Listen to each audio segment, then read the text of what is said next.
اصل عذاب تو آخرت کا ہی ہے نا. اصل زندگی آخرت کی ابدی زندگی ہے. یہاں تو کیا ہے، قوم نوح ڈوب گئی، ختم ہو گئی، 2-4 ڈبکیاں دی ہوں گی ہر آدمی نے، جان نکل گئی. عذاب کیا آیا؟ اصل عذاب تو وہاں ہے جو آخرت کا ہوگا.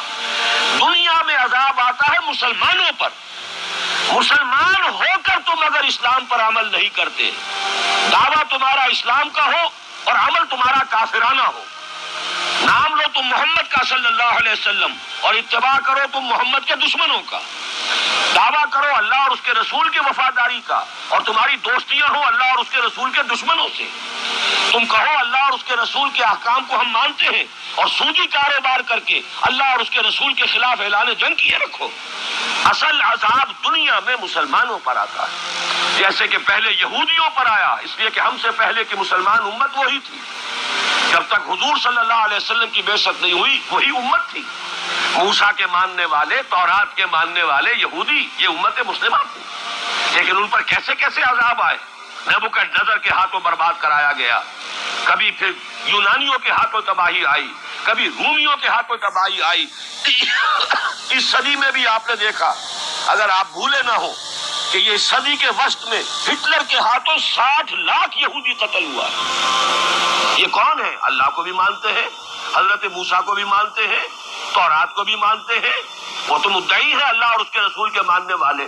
لیکن یہ کہ ان پر جو عذاب آئے وہ آپ کے سامنے ہے. اسی طرح کا عذاب ہم پر آ رہا ہے کہ تم نام لیتے ہو ہمارا اور عمل تمہارے خلاف ہے. لما تقولون ما لا تفعلون کبر مقتا عند اللہ ان تقولوا ما لا تفعلون. کیوں کہتے ہو جو کرتے نہیں ہو؟ اللہ کے غضب کو اور اللہ کے غیظ کو اور غصے کو بھڑکانے والی ہے یہ بات کہ تم کہو جو کرتے نہیں. یہ ہے اصل سبب. اصل مجرم ہم ہیں، ہم دوہرے مجرم ہیں.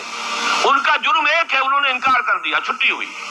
ہم ہیں کہ جو ہر روز کہتے ہیں ایاک نعبد و ایاک نستعین، اور پھر اس دن میں 50 مرتبہ اللہ کا حکم توڑ رہے ہیں. پوری زندگی ہماری گزر رہی ہے. 5 وقتہ نمازی زیادہ بڑا مجرم ہے اس وقت، اس لیے کہ وہ 23-24 مرتبہ 25 مرتبہ 27 مرتبہ دہراتا ہے ایاک نعبد و ایاک نستعین، اور پھر باہر نکل کر جو کام کرتا ہے وہ اس کے خلاف.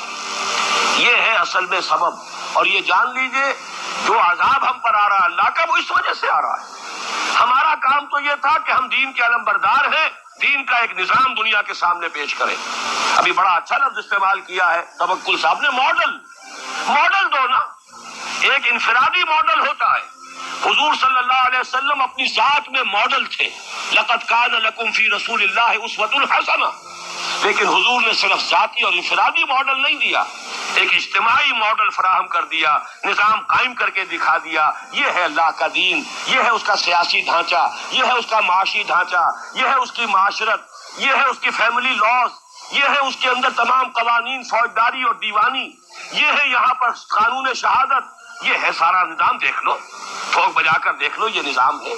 جب تک وہ ماڈل مسلمان قائم نہیں کریں گے یہی عذاب کے کوڑے برستے رہیں گے. سخت سے سخت تر عذاب آئے گا.